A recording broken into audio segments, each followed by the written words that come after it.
¿Cuándo y dónde nació la masonería? Hoy vamos a responder a estas preguntas. Los historiadores sitúan el nacimiento de la francmasonería especulativa el año 1717 con la creación de la Gran Logia de Londres.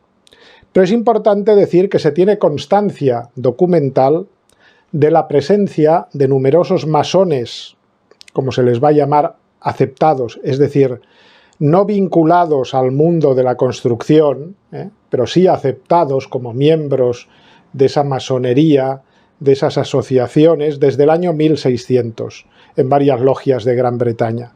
Por lo que podemos afirmar que la hermandad era ya, durante el siglo XVII, algo más que el mero gremio de constructores que había sido en la Edad Media, por la añadidura de estos miembros aceptados que crearon en ella una vertiente más filosófica y simbólica. Es más, la orden era conocida, pues por lo tanto antes de su fundación en 1717 como masonería especulativa, era conocida y apoyada por personajes de la talla de Jacobo I de Inglaterra, rey, o por estamentos intelectuales del orden de la Royal Society que influyeron de forma decidida en el nacimiento de la masonería, como veremos cuando dediquemos un tema a esta institución tan importante, la Royal Society. Según mi parecer, y siguiendo autores mucho más documentados, evidentemente, pienso que el fenómeno Christian Rosenkreuz del siglo XVI, ese fenómeno que es pura ficción, pero que va a dar lugar al movimiento Rosacruz, es el crisol, el germen y el precursor de la masonería especulativa.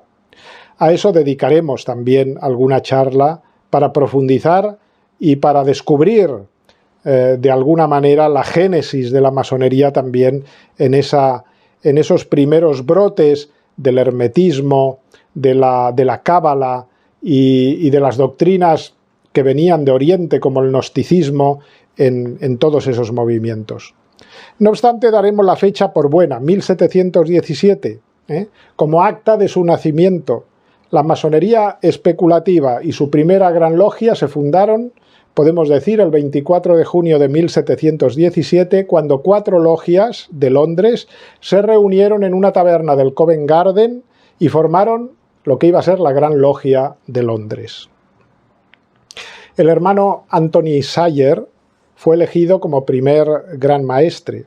Era un squire, es decir, un paje, un escudero. Se dedicaba, parece ser, a la sastrería y pasó dificultades materiales solicitando incluso la ayuda de la logia al final de sus días, la cual le auxilió en sus estrecheces. Al poco tiempo, al año, le sustituyó George Payne como gran maestre y luego al año Jean-Théophile de Saguilier, personaje importantísimo en el nacimiento de la masonería, como veremos más adelante. Hay que tener en cuenta que entonces se elegía cada año un gran maestro nuevo, cada año concretamente por la fiesta de San Juan de Verano, como ellos le llamaban a la fiesta de San Juan Bautista. En el año 1720 fue elegido de nuevo George Payne, anticuario de profesión, que impulsó vigorosamente la institución y se dedicó a reunir, a compilar documentos, reglamentos de la antigua masonería operativa y redactó así las 39 ordenanzas generales. Él fue, de hecho, quien le encomendó al pastor James Anderson la revisión de estos trabajos suyos con el fin de que aquellas antiguas ordenanzas se adecuaran a la nueva organización que estaban haciendo, lo que daría lugar finalmente a las famosas constituciones de Anderson, las constituciones de la francmasonería. Un compendio de historia, de pretendida historia muy mítica de la masonería, pero también de los antiguos deberes, ellos llaman Old Sharks, y de las reglas, los landmarks.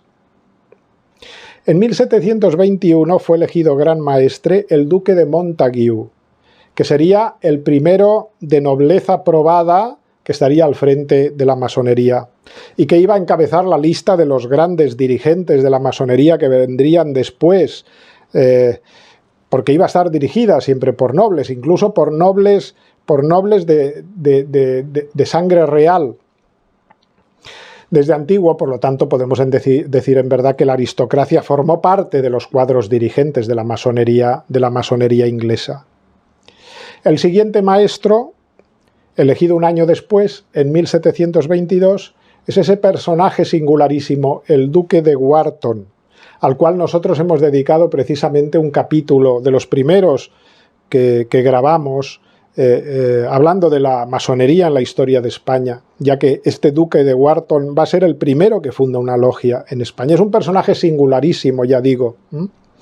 Pues bien, este encabezará también la Gran Logia de Londres en el año 1722.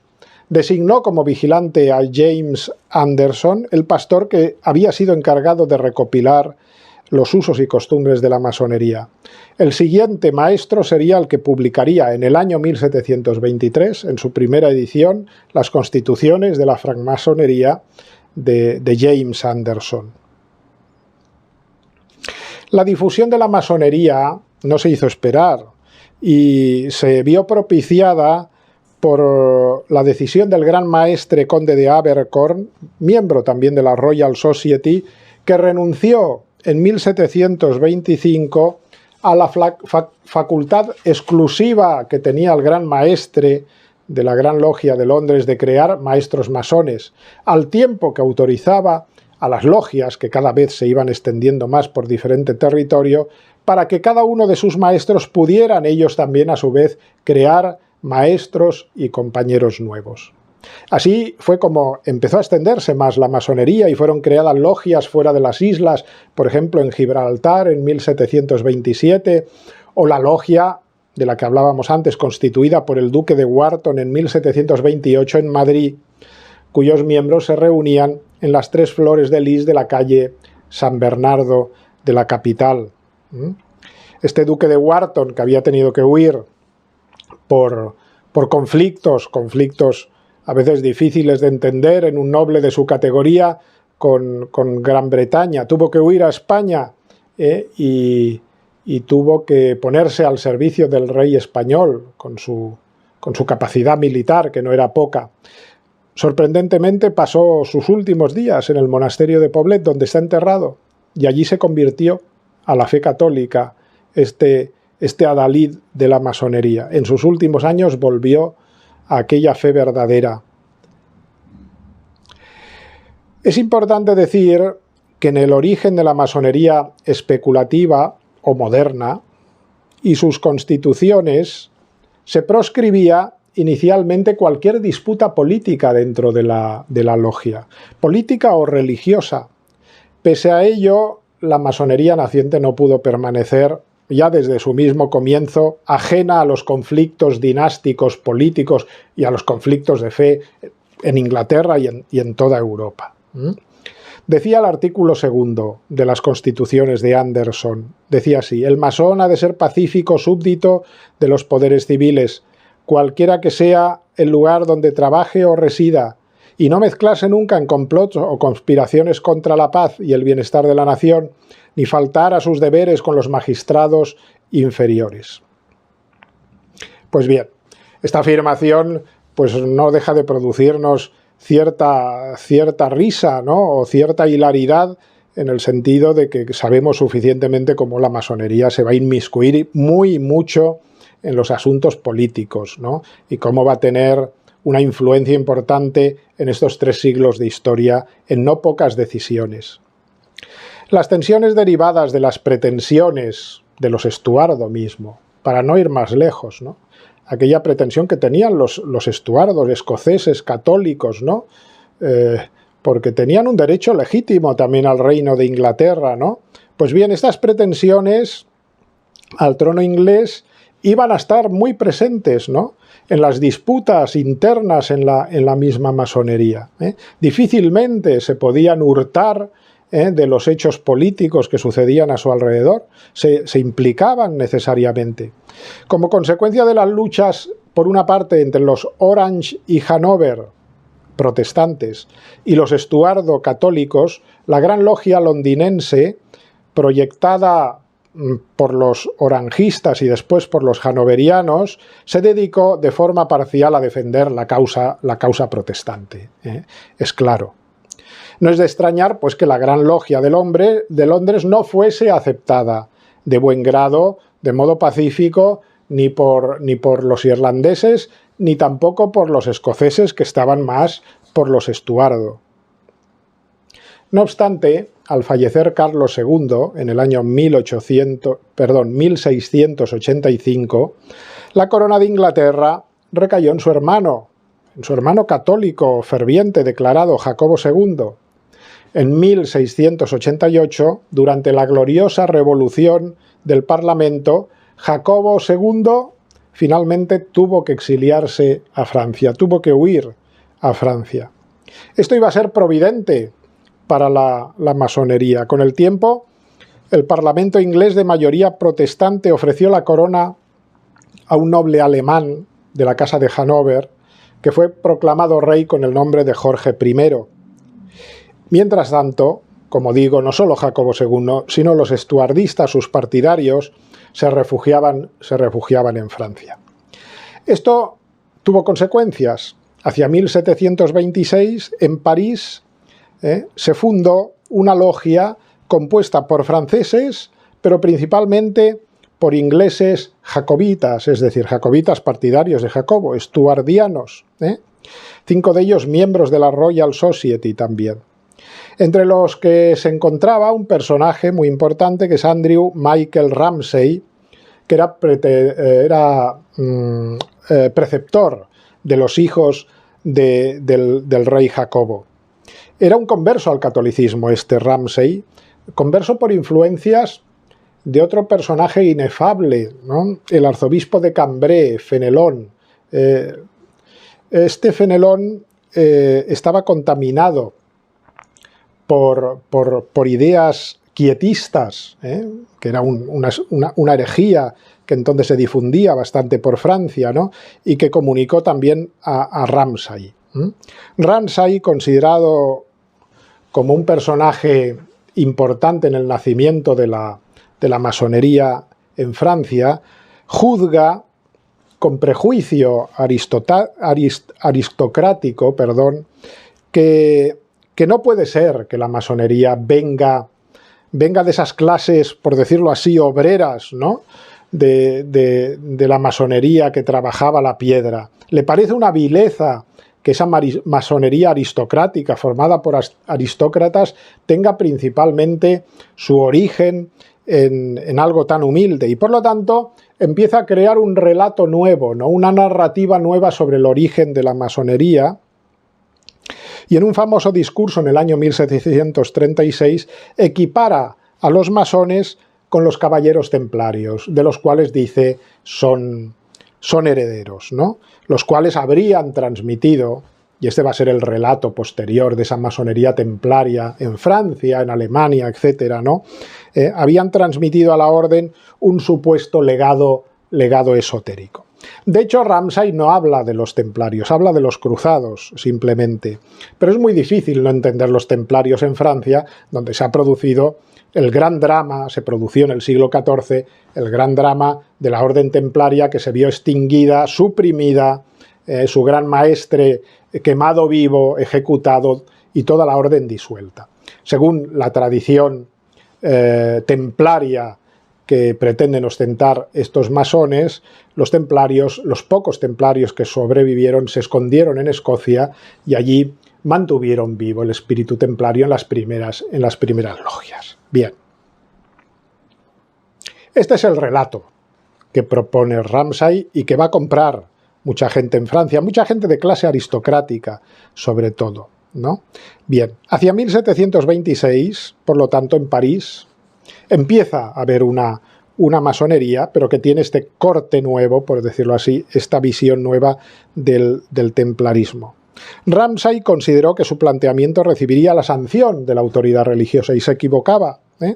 Envió un texto, el texto concretamente al cardenal Fleury de aquel discurso, El cardenal Fleury era entonces el factotum del rey de Francia. Le pide su bendición, la bendición de la Iglesia para los principios de la masonería, como él, como Ramsay los había declarado. Los enuncia así: las obligaciones que nos impone la orden de proteger a los hermanos con nuestra autoridad, iluminarlos con nuestro conocimiento, edificarlos con las virtudes, socorrerlos en sus necesidades, sacrificar todo resentimiento personal y luchar por todo lo que pueda contribuir a la paz y a la unidad de la sociedad. Bien, parece muy hermoso, en efecto, pero no se lo compró el cardenal Fleury. No solo no recibió la sanción del todopoderoso y a la vez correoso Fleury, sino que consiguió lo contrario, una interdicción, ya que la bula, la conocida bula In Eminenti, estaba a las puertas. Clemente XIII iba a pronunciar con esta bula la primera condena eclesiástica contra la masonería. Acabo con una última reflexión. La masonería inglesa estuvo siempre al servicio de la corona británica. Estuvo siempre a su servicio desde la entronización de la Casa de Hanover con Jorge I en 1714. A poco que uno va estudiando las biografías de los grandes maestres de la logia de Inglaterra, caben pocas dudas respecto al origen instrumental de la masonería al servicio de la corona británica. Primero, para impedir el retorno del estuardismo católico y mantener el protestantismo en la isla, y después para organizar secretamente como una quinta columna en los países católicos, en aquellas monarquías rivales europeas. Una quinta columna fomentadora en el interior de aquellos países de las revoluciones y los conflictos. Eso iba a ser la masonería en no pocas ocasiones en países como Francia, España, Austria, los estados pontificios. La masonería estaba encargada de reclutar y apoyar a los descontentos de aquellas naciones, sobre todo, como digo, de las monarquías católicas. Bien. Esto daría lugar también a que el Reino Unido fuese, y esto hay que reconocerlo, y un día pues entraremos también en ese tema, el origen, por medio de las logias masónicas y de aquellos que se formaron en las logias masónicas de Inglaterra, como es el caso de Francisco de Miranda, fuese el origen de las revoluciones también en los países de Hispanoamérica, ¿no? Estos personajes formados en Inglaterra muchas veces y que después volvieron a sus países de origen en Hispanoamérica, atizaron el fuego de la emancipación de los virreinatos españoles. No cabe duda de esto.